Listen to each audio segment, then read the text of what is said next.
Video बनाए जाने तक आपको ऑस्कर जीतने वाली फिल्म में एक्टर डायरेक्टर के नाम तो पता ही चल गए होंगे।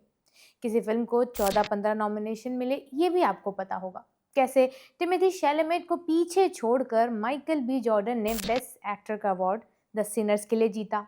आपको ये भी पता होगा कि प्रियंका चोपड़ा के साथ अवार्ड प्रेजेंट करने वाले एक्टर जेवियर बर्डम ने फ्री पैलेस्टाइन की बात कही।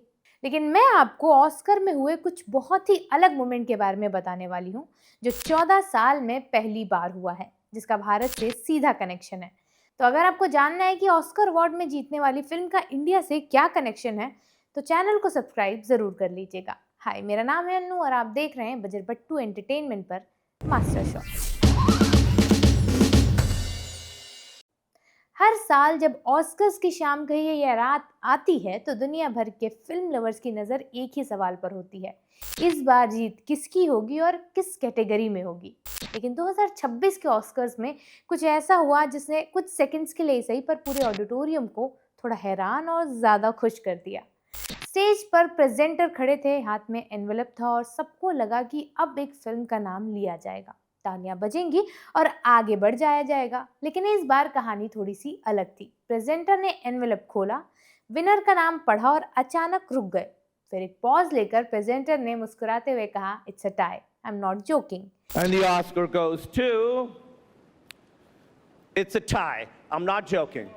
14 साल बाद ऑस्कर्स में टाई हुआ है, जिसने उस रात को सीधे इतिहास में दर्ज कर दिया है। Best live action short film category में इस साल दो फिल्मों ने एक साथ जीत हासिल की है। इन फिल्मों का नाम है टू पीपल एक्सचेंजिंग सलाइवा और द सिंगर्स। आमतौर पर ऑस्कर में ऐसा बहुत ही कम होता है कि दो फिल्मों को बराबर वोट मिल जाए, लेकिन इस बार एकेडमी के वोट इतने बराबर बढ़ गए कि जूरी को दोनों फिल्मों को विजेता घोषित करना पड़ा। One Oscar goes to The Singers. अब अगर इन दोनों फिल्मों को सेम कैटेगरी में अवार्ड मिला है तो इनके बारे में जानना भी बनता है। तो सबसे पहले बात करते हैं टू पीपल एक्सचेंजिंग सलाइवा की, क्योंकि इस फिल्म की कहानी जितनी अजीब लगती है उतनी ही दिलचस्प भी है। ये फिल्म हमें एक डिस्टोपियन दुनिया में ले जाती है, एक ऐसी दुनिया जहां समाज ने इंसानी भावनाओं पर इतने अजीब नियम लगा दिए हैं कि किस करना भी अपराध बन चुका है। इस दुनिया में इंटीमेसी से बचने के लिए लोग जानबूझकर अपने दांत साफ नहीं करते। यहाँ तक कि दुकानों में सामान खरीदने का तरीका भी अलग है। पैसे देने की जगह लोग थप्पड़ खाते हैं और जितनी महंगी चीज होती है उतने ज्यादा थप्पड़।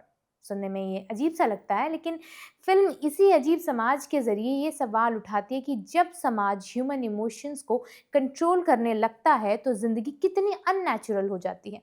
इस कहानी के सेंटर में दो किरदार हैं, एंजनी और मैलिस।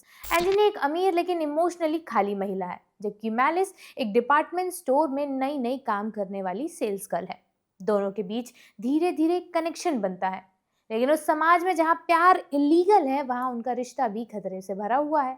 फिल्म धीरे धीरे इस रिश्ते को एक्सप्लोर करती है और दर्शकों को ये सोचने पर मजबूर करती है कि अगर किसी समाज में प्यार पर पाबंदी लगा दी जाए तो इंसानियत का क्या होगा। यही वजह है कि ये फिल्म सिर्फ एक लव स्टोरी नहीं बल्कि एक सोशल सटायर भी बन जाती है। इस फिल्म को डायरेक्ट किया है अलेक्जेंडर सिंह और नैटाली मुस्टियाटा ने, और यहीं से इस ऑस्कर जीत में एक दिलचस्प इंडियन कनेक्शन भी सामने आता है। आपको पता है अलेक्जेंडर सिंह भले ही फ्रांस में पैदा हुए हों, लेकिन उनका परिवार भारतीय मूल से जुड़ा है। इसीलिए जब उनकी फिल्म ने ऑस्कर जीता तो ये सिर्फ एक इंटरनेशनल जीत नहीं बल्कि इसमें भारत से जुड़ी एक कहानी भी छिपी थी। अलेक्जेंडर सिंह सिर्फ एक फिल्म मेकर नहीं है बल्कि विजुअल आर्टिस्ट भी हैं। उनकी फिल्मों की खासियत ये है कि वो ट्रेडिशनल स्टोरी टेलिंग से थोड़ा सा हटकर एक्सपेरिमेंटल और सररियल स्टाइल अपनाते हैं। उनके काम में art installation, visual story telling और फिलोसफिकल आइडियाज का मिक्स देखने को मिलता है। यही वजह है कि टू पीपल एक्सचेंजिंग सलाइवा भी एक टिपिकल हॉलीवुड शॉर्ट फिल्म नहीं लगती बल्कि एक आर्टिस्टिक सिनेमैटिक एक्सपेरिमेंट जैसी महसूस होती है। फिल्म में सिंबॉलिज्म, सटायर और अनयूजुअल वर्ल्ड बिल्डिंग को इस्तेमाल करके एक ऐसा एक्सपीरियंस बनाया गया है जो दर्शक को सोचने पर मजबूर करता है। अब दूसरी विजेता फिल्म की बात करते हैं जिसका नाम है द सिंगर्स।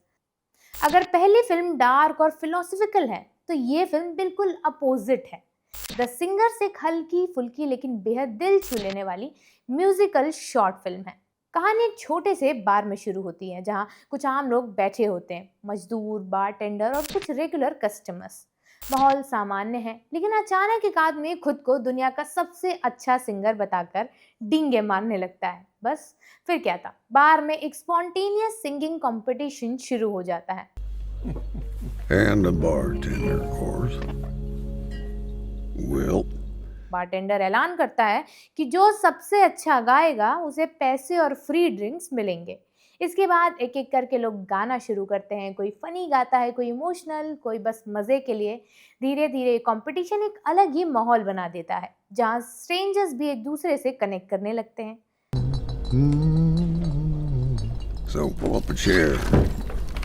फिल्म का सबसे खूबसूरत मोमेंट तब आता है जब एक शर्मीला आदमी जो पूरी फिल्म में चुप रहता है, बाथरूम में अकेले गाते हुए अपनी शानदार आवाज दिखाता है, लेकिन वो किसी को बताए बिना वहां से चला जाता है। ये छोटा सा सीन फिल्म का सबसे पावरफुल संदेश देता है कि टैलेंट और कला अक्सर सबसे अनएक्सपेक्टेड जगहों पर मिलते हैं। Amazing grace, how sweet. दोनों फिल्मों की कहानियां बिल्कुल अलग हैं। शायद यही वजह है कि एकेडमी वोटर्स दोनों फिल्मों से इतने ज्यादा प्रभावित हुए कि वो किसी एक को चुन ही नहीं पाए। ऑस्कर्स के इतिहास में टाई होना वैसे भी बहुत रेयर है। पिछली बार ऐसा लगभग 1.5 दशक पहले हुआ था, इसीलिए 2026 का ये पल अपने आप में खास बन जाता है। एक तरफ एक्सपेरिमेंटल सिनेमा की जीत थी, दूसरी तरफ सिंपल लेकिन दिल छू लेने वाली कहानी की जीत। और इन दोनों के बीच कहीं एक भारतीय मूल के फिल्म मेकर की मौजूदगी भी थी। और हाँ, अगर आप इन्हें देखने का प्लान कर रहे हैं तो वो भी मैं आपको बता देती हूँ कि कहाँ देखी जा सकती हैं ये फिल्में। द सिंगर्स को आप OTT प्लेटफॉर्म नेटफ्लिक्स पर देख सकते हैं और the two people exchanging saliva को आप मूवी ऐप पर देख सकते हैं। ऑस्कर जीतने वाली इन दो फिल्मों में से पहले आप किसे देखने वाले हैं वो हमें कमेंट सेक्शन में ज़रूर बताइएगा। और देखते रहिए बजर बट्टू एंटरटेनमेंट।